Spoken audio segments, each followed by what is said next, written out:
नमस्कार आप सभी को, मेरा नाम है अशोक वीर यादव एडवोकेट और मैं आप सभी के लिए लीगल एडवाइजर वीडियोस अपलोड करता हूं, जो कि आप सब लोग उसको लाइक करते हैं, पसंद करते हैं, शेयर करते हैं, सब्सक्राइब भी करते हैं। और अब तक अगर आपने इस चैनल को सब्सक्राइब नहीं किया तो तुरंत करिएगा और दूसरे लोगों तक भी जानकारी को जरूर पहुंचाइएगा। बहरहाल आज हम बात करते हैं जो पति अपनी पत्नी से बहुत ज्यादा परेशान है, उन पर मेंटेनेंस के केस, डीवी का केस, सेक्शन 498 का केस, 376 का केस, 377 का केस, ऐसे कई प्रकार के केस उनके ऊपर और 406 तक के केस कर दिए हैं। उन पतियों को मतलब कहीं ना कहीं सबसे बड़ी बात तो ये आती है कि उनका पूरा पहले तो उनका पूरा घर टूट गया। ठीक, अब उनका जो मेंटली स्तर है वो समझ सकता है एक पति जो ये केस लड़ रहा है या फिर इन चीज़ों से वो गुजर रहा है, वो वही समझ सकता है अपने मन की पीड़ा कि कितनी पीड़ा उसको होती है।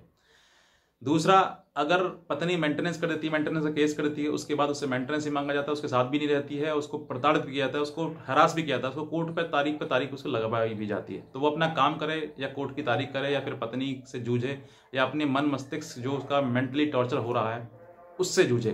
तो वो कहीं ना कहीं बहुत ज़्यादा परेशान हो जाता है। तो आज मैं आपको ये बताऊंगा कि ऐसा केस करें आप, ताकि आपकी पत्नी कभी भी आपसे ना मेंटेनेंस ले पाए ना कोर्ट बांध पाए, क्योंकि कहीं ना कहीं कोर्ट को भी डॉक्यूमेंट चाहिए होता है, कहीं ना कहीं कोर्ट को भी ये चीज़ चाहिए होती है कि मैं अगर इसको मेंटेनेंस मतलब अपना इसका केस किसी प्रकार से खारिज करूं या फिर ना लगवाऊं, तो वो कुछ ना कुछ तो कारण कोर्ट को चाहिए। तो इसी वजह से मैंने आपको बताया कि आज मैं आपको एक ऐसे मतलब इससे जानकारी लेकर आया हूँ, ताकि जो पति जो मेंटेनेंस दे रहे हैं या फिर देने वाले हैं या फिर उन पर लगने वाला है, तो वो क्या ऐसा करें जिससे वो बच सकें, ताकि वो मेंटेनेंस ना दे पाएं और किसी प्रकार से मेंटेनेंस उनके ऊपर ना बंध पाए। तो सबसे पहले देखिए, आप मान लीजिए, मैं एग्जांपल देता हूं कि अगर आप गवर्नमेंट एम्प्लॉई हैं और गवर्नमेंट एम्प्लॉय के साथ साथ में आपकी सैलरी लाख 10 लाख या फिर 50,000 के आसपास है, तो अगर आपको इतने सैलरी अगर मिल रही है तो आप अपने खर्चे जितने चाहें उतने खर्च करिए। खर्च का मतलब दिखाइए, शो करिए, डॉक्यूमेंट्री बनाइए उसका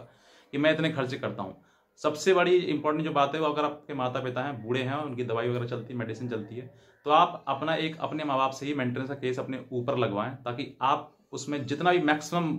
मतलब अमाउंट उसमें आप दे सकते हैं कि मैं इतना अमाउंट दे सकता हूँ। मान लीजिए 50,000 आपकी सैलरी है, तो आप कम से कम 30,000 का मेंटेनेंस बनवा दीजिए अपने पिताजी या मम्मी पापा के नाम पे कि इनकी दवाई भी है, इनके खर्चे भी इनके ही हैं। तो वो मेंटेनेंस आप कोर्ट के थ्रू दें, जितना भी दे सकते हैं, और उसी की कॉपी जो है अपने पास रखें। और जो मेंटेनेंस आता है, दूसरा इतना काम करेंगे, दूसरा मेंटेनेंस आपकी पत्नी ने जो केस लगा हुआ है उसमें ना देने के लिए बचा आपके पास 20,000 रुपये।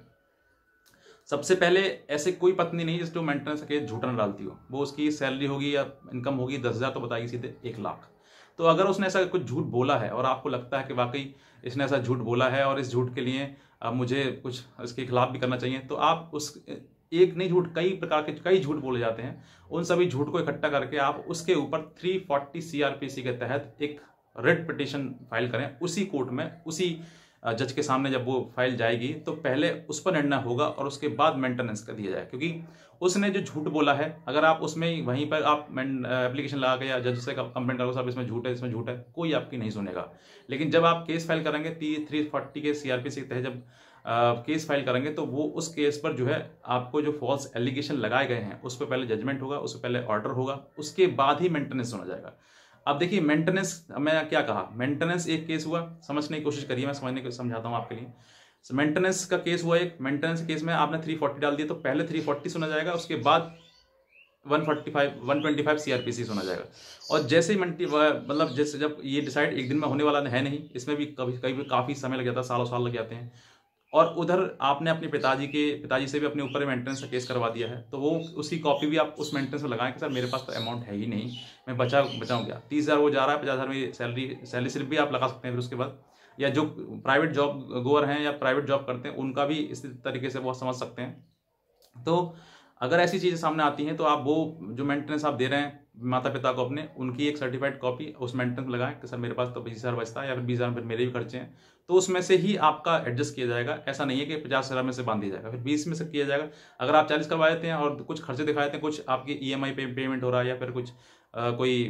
इंश्योरेंस वगैरह आपने लिया हुआ है या लोन लिया हुआ है, तो ऐसा कुछ चीज़ें हैं आपके पास में, तो आप उसमें भी अपना खर्चा डिवाइड कर दें और फिर लास्ट में 5-10 हज़ार रुपये आपके पास बचने चाहिए, या 5-10 हज़ार या फिर 4-5 हज़ार रुपये जो भी हैं, उसमें से फिर कोर्ट आपको उसको बांटेगी, जो भी बांटना, मतलब 1,000, 2,000, 3,000 रुपये, फिर आपके एडजस्ट सब कुछ चीज़ें हो जाएंगी। और ये जो मैंने आपको बताई, ये एक दिन का बात नहीं है, पहले इसमें आप सेक्शन जैसे 125 सीआर चल रहा है, आपको लग रहा है कि वाकई अब बहुत सारी चीज़ें हो चुकी हैं, तो फिर 340 का आप पिटीशन फाइल करें उसी में कि पहले इसने जो झूठ बोला है उस पर क्लियरिफिकेशन हो जानी चाहिए कि बाकी इसको झूठ है। अगर झूठ है, अगर वो प्रूफ हो जाता है, 340 प्रूफ आ जाता है, तो 2 साल की सजा होगी पनिशमेंट उसमें पत्नी के लिए, और साथ ही साथ जो मेंटेनेंस का केस किया है वो भी डिसमिस होगा, खारिज होगा। फिर आपको कोई ना मेंटेनेंस देना है और ना ही आपको कोई मतलब उससे।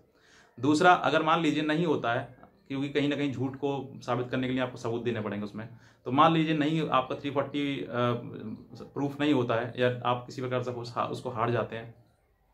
तो मेंटेनेंस डिसाइड कराने के लिए आपको जो पिताजी के नाम से, मम्मी के नाम से आपने मेंटेनेंस केस किया है, उस केस की कॉपी जब आप उस केस में लगाएंगे 125 सीआरपीसी में, तो फिर मेंटेनेंस भी आपका बहुत नाम मात्र के लिए ही आप पर एप्लीकेबल होगा। समझ रहे हैं ना मेरी बात को? तो ये एक पूरी स्ट्रैटेजी है, इसके द्वारा आप लगाएंगे तो मुझे लगता है कि, क्योंकि बहुत सारे केस ऐसे हैं, बहुत सारे पति ऐसे हैं इनके पास अपनी पत्नी की हर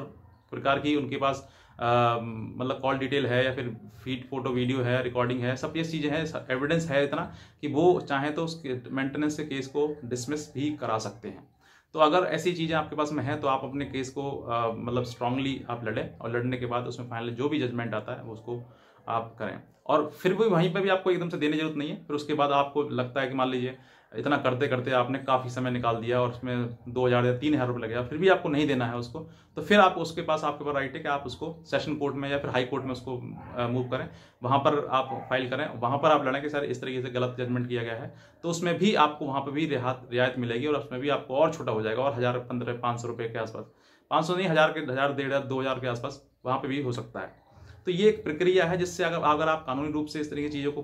हैंडल करेंगे तो एक समय ऐसा आएगा, क्योंकि ये समय जो है, ये जो मैंने आपको बताया प्रक्रिया, मैंने आपको 7-8 मिनट में आपको बता दिया है, लेकिन ये अगर आप लड़ना शुरू करेंगे ना तो कम से कम बता रहा हूँ, कम से कम 6-7 साल भी लग सकते हैं इसमें, और इससे ज़्यादा भी हो सकता है समय, थोड़ा बहुत कम भी हो सकता है, लेकिन समय बहुत लगेगा। और जब समय लगेगा तो ऐसी कोई पत्नी नहीं है जो सिर्फ सारा जीवन छोड़कर वो सिर्फ लड़ाई पे फोकस करेगी। हो सकता है कि इस दौरान वो सब कुछ जब आता थी ना, जैसे झूठ उसने बोल तो दिया, लिख के दे तो दिया, लेकिन जब बात आती है उस पर, उसको सोचने वाली, उससे सवाल पूछने वाली, जब उस पर क्रॉस होने वाली बात आती है, तो वो सब कुछ छोड़ कर भागने लगती है कि अब मुझे नहीं लड़ना इससे, क्योंकि ये सही नहीं है, ये गलत है, ऐसे है वैसे, तो दुनिया भर की बातें आपके सामने आती हैं। फिर आपको लड़ने में आपको आसानी रहेगी, और वो जब केस वो नहीं आएगी तो फिर वो केस भी डिसमिस हो जाएगा। तो ये एक स्ट्रैटेजी है जिसके द्वारा आपको लड़ना है। ऐसी और भी जानकारी आप हमसे ले सकते हैं, हमारा चैनल है लीगल आय के नाम से, इसका मैंने लिंक इसी डिस्क्रिप्शन में दिया हुआ, आप वहाँ पर भी आपको बहुत ज़्यादा जानकारी मिल जाएगी। और अगर आप हमारी भी कोई जानकारी लेना चाहते हैं, हमसे कोई लीगल एडवाइस हमारी लेना चाहते हैं, तो आप हमारे दिए हुए नंबर पर हमें संपर्क भी कर सकते हैं, लेकिन हमारी एडवाइस जो हो चार्जेबल है। तो बस मैं इतना कहना चाहूँगा, और अगर आप इस चैनल पर नए हैं तो सामने लाल रंग का बटन दबाइएगा, प्रेस करिएगा, दूसरे लोगों तक भी इस जानकारी को जरूर शेयर करिएगा। तो बस आज का वीडियो देखने के लिए आप सभी का बहुत बहुत धन्यवाद।